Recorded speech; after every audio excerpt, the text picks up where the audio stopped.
தமிழ்நாடு வேளாண்மை பல்கலைக்கழகம். தமிழ்நாடு வேளாண்மை பல்கலைக்கழகம் வேளாண் கல்வி, வேளாண் ஆராய்ச்சி, வேளாண் விரிவாக்கம் ஆகியவற்றை மேற்கொண்டு தமிழ்நாட்டின் வேளாண் வளர்ச்சிக்கும் பொருளாதார முன்னேற்றத்திற்கும் முக்கிய தூணாக இருந்து வருகிறது. நீலகிரி மாவட்டம் உதகையில் வேளாண் தொழில்நுட்ப ஆராய்ச்சி மையம் நிறுவுதல். குறிஞ்சி மண்டலமான நீலகிரி மாவட்டத்தில் தேயிலை, மலைத்தோட்ட காய்கறிகள், நறுமணப் பயிர்கள், மலர்கள் ஆகியன பெருமளவில் பயிரிடப்பட்டு வருகின்றன. இருப்பினும் இப்பயிர்களில் தரமான விளைபொருட்களை விளைவித்து அவற்றை சரியான முறையில் சந்தைப்படுத்துவதில் இடர்பாடுகள் உள்ளன. எனவே நீலகிரி மாவட்ட விவசாயிகளை ஊக்குவிக்கும், அவர்களின் வாழ்வாதாரத்தை உயர்த்தவும், நஞ்சில்லா வேளாண் முறைகளை பரவலாக்கவும், விளைபொருட்களுக்கு உகந்த சந்தை வாய்ப்புகளை ஏற்படுத்தி தரவும் அரசு திட்டமிட்டுள்ளது. இதன் முதற்கட்டமாக நீலகிரி மாவட்டத்தில் தற்போது செயல்பட்டு வரும் தோட்டக்கலை ஆராய்ச்சி நிலையம் 10 கோடி ரூபாய் மதிப்பீட்டில் புதிய வேளாண் தொழில்நுட்ப ஆராய்ச்சி மையமாக தரம் உயர்த்தப்படும். அரசின் தொலைநோக்கு திட்டத்தின்படி இம்மையத்தினை நிறுவுவதற்கு முதற்கட்டமாக 5 கோடி ரூபாய் மாநில நிதியிலிருந்து ஒதுக்கீடு செய்யப்படும். தஞ்சை மாவட்டம் சாக்கோட்டையில் உயிர்ம வேளாண்மை பட்டய படிப்பு கல்லூரி அமைத்தல்.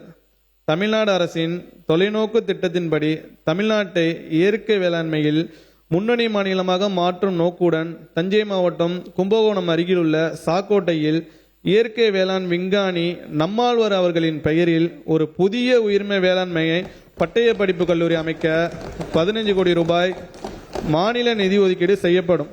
இதன் முதற்கட்டமாக 2026-27 ஆண்டில் 5 கோடி ரூபாய் மாநில நிதி வழங்கப்படும்.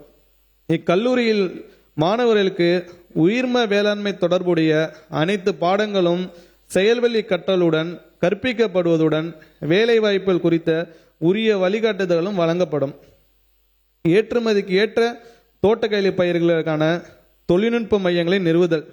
தமிழ்நாட்டில் பயிரிடப்படும் ஏற்றுமதிக்கு உகந்த பயிர்களான மா, மஞ்சள், மிளகாய் முதலியவற்றில் நஞ்சற்ற சாகுபடி குறித்த விழிப்புணர்வை விவசாயிகளும் ஏற்படுத்தவும், இப்பயிர்களை சாகுபடி செய்யும் விவசாயிகளை உலகளாவிய ஏற்றுமதி சந்தையுடன் நேரடியாக இணைப்பதற்காகவும் பயிர் வாரியாக ஏற்றுமதிக்கான நவீன தொழில்நுட்ப மையங்கள், எக்ஸ்போர்ட் ஓரியன்ட் டெக்னாலஜி ஹப்ஸ் நிறுவப்படும்.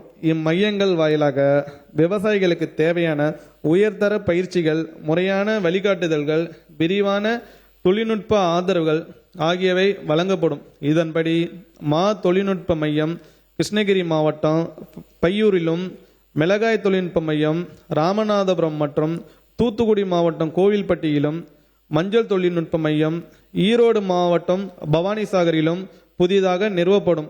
இம்மையங்களை அமைப்பதற்கென தலா 1,50,00,000 ரூபாய் வீதம் மொத்தம் 6 கோடி ரூபாய் மாநில நிதி ஒதுக்கீடு செய்யப்படும். இத்திட்டத்தின் முதற்கட்டமாக 1000 விவசாயிகள் கண்டறியப்பட்டு அவர்கள் சர்வதேச ஏற்றுமதி சந்தையுடன் நேரடியாக இணைக்கப்படுவார்கள். இனி செல்லும் இடமெல்லாம் செய்தி. தந்தி டிவியின் வாட்ஸ்அப் சேனலை ஃபாலோ பண்ணினா செல்ல இருக்கும் இடமெல்லாம் செய்தி. இதோ QR கோட், இப்பவே ஸ்கேன் பண்ணுங்க, ஃபாலோ பண்ணுங்க.